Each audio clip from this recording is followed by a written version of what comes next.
ഞാൻ രാവിലെ നിങ്ങളോട് ചോദിച്ച ചോദ്യമായ നമ്മുടെ ഭരണഘടനാ നിർമ്മാണ സഭയിൽ ഈ 1949 നവംബർ 26 ദിവസം ഇതിനാൽ ഈ ഭരണഘടനയെ സ്വീകരിക്കുകയും നിയമമാക്കുകയും നമുക്ക് തന്നെ പ്രദാനം ചെയ്യുകയും ചെയ്യുന്നു. ഇന്ത്യൻ ഭരണഘടനയുടെ ഏത് ഭാഗവുമായി ബന്ധപ്പെട്ട വാചകമാണ് ഈ മുകളിൽ തന്നിരിക്കുന്നത് എന്നാണ് നിങ്ങളുടെ ചോദിച്ച ചോദ്യം. ഇതിന്റെ ശരിയായിട്ടുള്ള ഉത്തരം വന്നിട്ട് ആമുഖമാണ്. ഇന്ത്യൻ ഭരണഘടനയുടെ ആമുഖത്തിലാണ് നമുക്ക് എന്ത് ചെയ്യാൻ പറ്റുന്നത്, ഈ ഒരു സ്റ്റേറ്റ്മെന്റ് കാണാനായിട്ട് കഴിയുന്നത്. ഓക്കെ, അപ്പൊ നമുക്ക് ആമുഖത്തെ പറ്റി ബാക്കിയുള്ള കാര്യങ്ങളൊന്ന് നോക്കിയാലോ.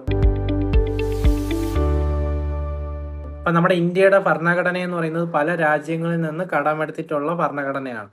ഓരോ കാര്യങ്ങളും പല രാജ്യങ്ങളിൽ നിന്നായിട്ട് കടമെടുത്താണ് നമ്മുടെ ഇന്ത്യൻ ഭരണഘടന രൂപീകരിച്ചിരിക്കുന്നത്.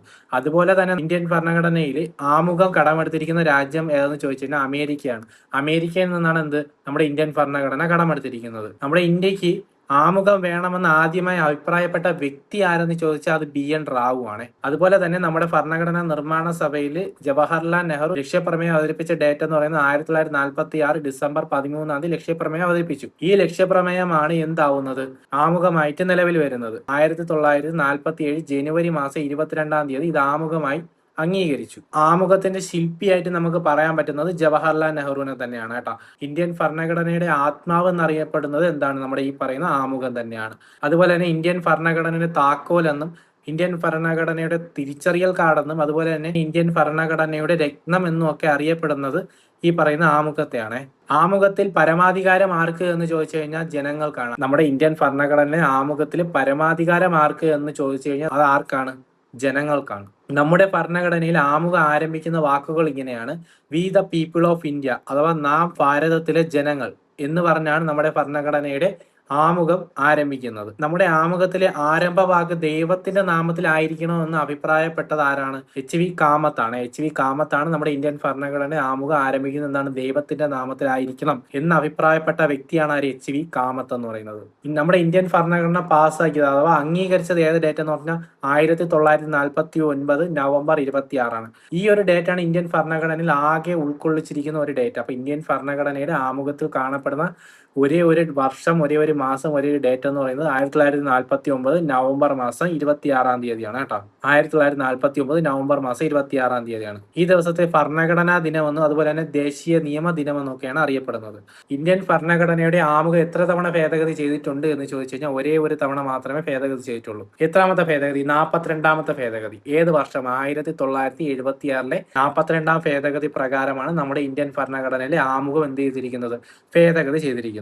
ഈ സമയത്ത് നമ്മുടെ ഇന്ത്യയുടെ പ്രധാനമന്ത്രി എന്ന് പറയുന്നത് ഇന്ദിരാഗാന്ധി, അതുപോലെ തന്നെ പ്രസിഡന്റ് എന്ന് പറയുന്നത് ഫക്രുദ്ദീൻ അലി അഹമ്മദ് ആണ്. 42ാം ഭേദഗതി പ്രകാരം ആമുഖത്തിൽ ഉൾപ്പെടുത്തിയ 2 വാക്കുകളാണ് സോഷ്യലിസവും സെക്യുലറിസവും. അതുപോലെ തന്നെ ഈ ഭരണഘടനാ ഭേദഗതി പ്രകാരം നമ്മുടെ രാജ്യത്തിന്റെ ഐക്യം എന്നുള്ളത് ഐക്യവും അഖണ്ഡതയും എന്നാക്കി മാറ്റി. അതുപോലെ തന്നെ നമ്മുടെ ആമുഖത്തിൽ ആദ്യം പരമാധികാരം ജനാധിപത്യ റിപ്പബ്ലിക് എന്നായിരുന്നു. 42ാം ഭേദഗതിക്ക് ശേഷം ഇത് പരമാധികാര സ്ഥിതി സമത്വ മതേതര ജനാധിപത്യ റിപ്പബ്ലിക് എന്നാക്കി മാറ്റിയിട്ടുണ്ട്.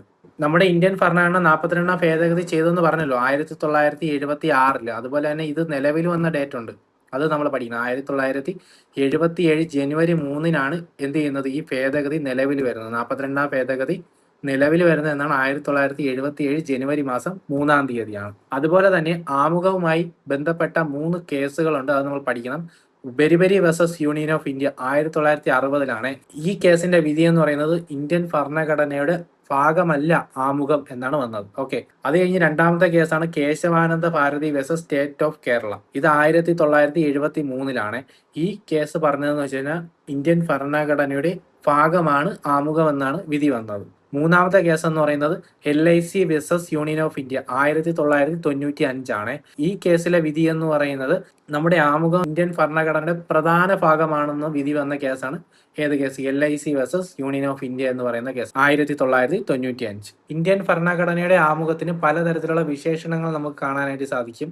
അത് ഏതൊക്കെയാണെന്ന് നോക്കാം. ആത്മാവും താക്കോലും എന്ന് വിശേഷിപ്പിച്ചത് ജവഹർലാൽ നെഹ്റു ആണ്. ജവഹർലാൽ നെഹ്റു ആണ് ആത്മാവും താക്കോലും എന്ന് വിശേഷിപ്പിച്ചത്. ഹൃദയവും ആത്മാവും എന്ന് വിശേഷിപ്പിച്ചത് താക്കൂർ ദാസ് ഭാർഗവാണ്. അതുപോലെ തന്നെ ആത്മാവ് എന്ന് വിശേഷിപ്പിച്ചത് ഹിദായത്തുള്ളയാണ്. താക്കോൽ എന്ന് വിശേഷിപ്പിച്ചത് ഏണസ്റ്റ് ബാർക്കർ. രാഷ്ട്രീയ ജാതകം എന്ന് വിശേഷിപ്പിച്ചത് KM മുൻഷിയാണ്. അതുപോലെ തന്നെ തിരിച്ചറിയൽ രേഖ എന്ന് വിശേഷിപ്പിച്ചത് പൽക്കി വാലയമാണ്. അതുപോലെ തന്നെ തിരിച്ചറിയൽ രേഖ അല്ലെങ്കിൽ തിരിച്ചറിയൽ കാർഡ് എന്ന് വിശേഷിപ്പിച്ചത് ആരാണ്?